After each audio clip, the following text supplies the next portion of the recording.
I'm Sandro with Galfer Braking Systems. I'm going to be talking a little bit about how to install a Galfer rear rotor on your ATV. On the ATV, the first thing obviously that we want to do is we want to take the wheel off on both sides. Just on one side. We're going to take the wheel off, we're going to take the spindle out, and then what we want to do is we want to get to the rear rotor from stock. Once you get to the rear rotor, you want to remove the rear rotor by removing the bolts and taking it just off, and then you're going to install the Galfer rotor on.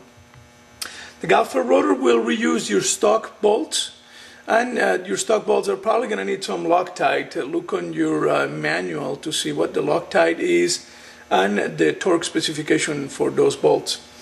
Once you've installed our rotor, do keep in mind that our rotor is non-directional. So once it's bolted on, you assemble everything back together, put it back inside.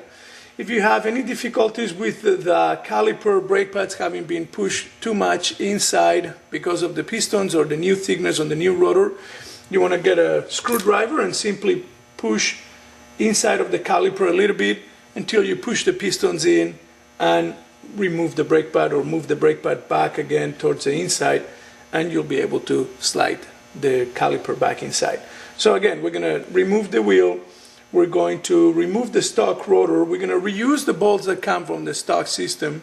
We're going to look at the manual to make sure that we are using the right Loctite to bolt back on those bolts and the right torque specification.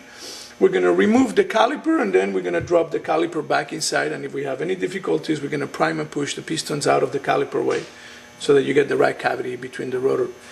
Once you have the rotors installed, the Galfer rotors have a 6-month warranty as long as you're using Galfer brake pads. It's important to note that although the rotor is laser cut and it has been heat treated, you still need to do a little bit of an easy kind of riding at the beginning. Don't go out and hammer on the rotor too hard. You just want to make sure that you do easy heating cycles on it. If you've got any problems whatsoever while installing the rear rotor or breaking in the rear rotor, you can always contact us.